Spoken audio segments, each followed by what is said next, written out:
And I try not to cater to the crowd too much, but you can feel like, oh, they're not going to like this. I'll work on this.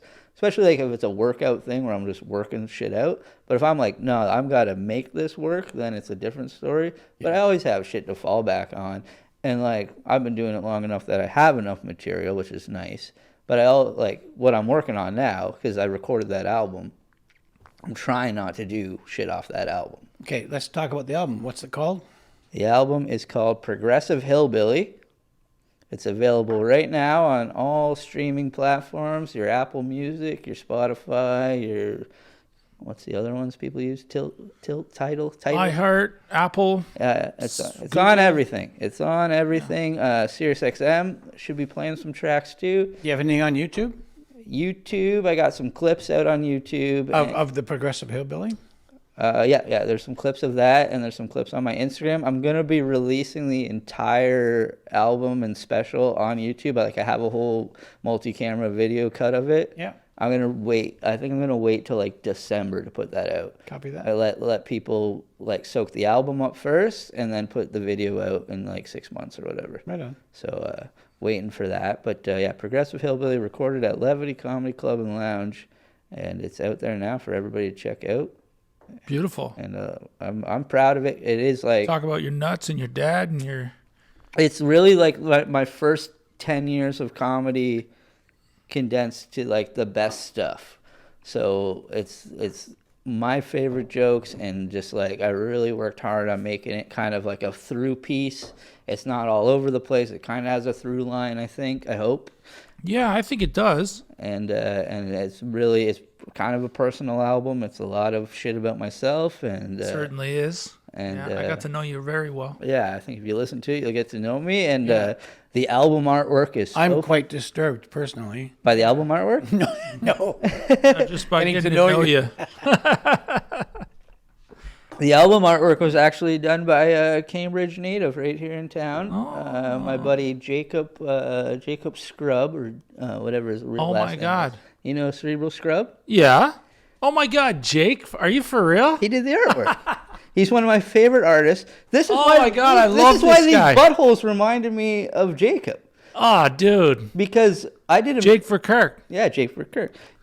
Jacob Scrub. He did my album artwork. Good friend of mine. Known that guy. No way. I love Jake. Yeah. I don't see him much. You should put him on the show. Get him on the show. He lives down the street. He's mental.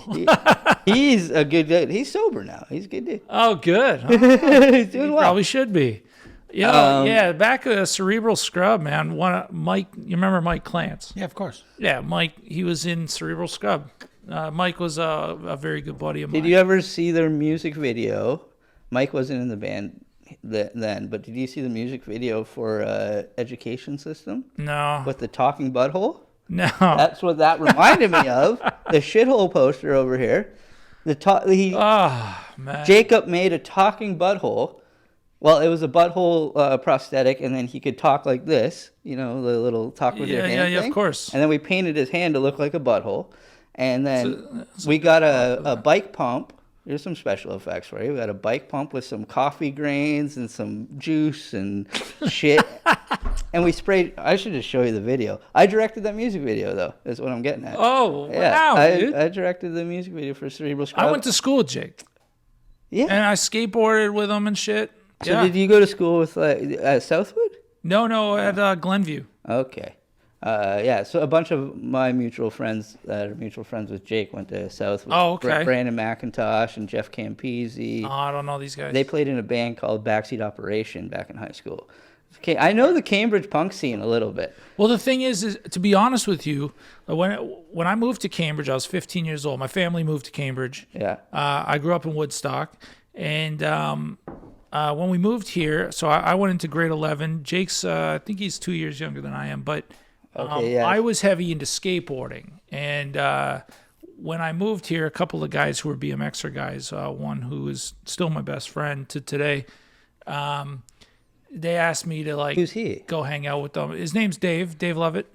Dave Levitt. The name sounds familiar. Dave Levitt. Through BMX. Yeah, Dave Levitt Photography. But he... they asked me to go skating and whatever, and they're all punkers. Yeah. I was not. I'm a guitar player who loves the 80s and the 70s, the 60s, and I hated when they put punk music on. To be honest with you, I'm a punk rocker. but they all knew everybody. I became friends with all the punk rocker guys, and of course Jake. And me and Jake, we didn't like hang out one on one or anything, but we always knew each other very well, and just whatever. And he was like, he's such a rad dude, super fuck. funny dude. He is. His artwork is so funny. I've always been a fan of his artwork. Everything he did for Cerebral Scrub and for Block Parent, his other band, since he's been back in Cambridge. Always loved their art, so I knew when I was doing a record, he was the first person I was going to ask to do the art for it. And he said yes, and he came to my one recording in Hamilton, him and his girlfriend, and he watched the whole show. And I kind of told him a rough idea of what I wanted, but what he did just blew me out of the water. Because I had a joke about my dad being able to water ski in all full denim, right? So I wanted me water skiing in denim with my giant nut dragging behind the back, and then just in a river of garbage. And then he took like something from pretty much every joke that I did and put it in the album art there. Here, take a little peek at this for a minute. I know this won't kill the podcast at all, but it's all good. This is the music video that I directed for Cerebral Scrub. This is what we do, man. Oh, that's yeah. You'll probably only get orange beard. Yeah, big orange beard. This when he lived in Toronto, and I was hanging out with Cerebral Scrub a lot. I filmed a lot of shit for them, and I directed this music video for them. Yeah. And you get the idea. It just keeps going. Oh, I can watch it all day. I just wanted to show you that's what, as soon as I walked in here, that's what that reminded me of.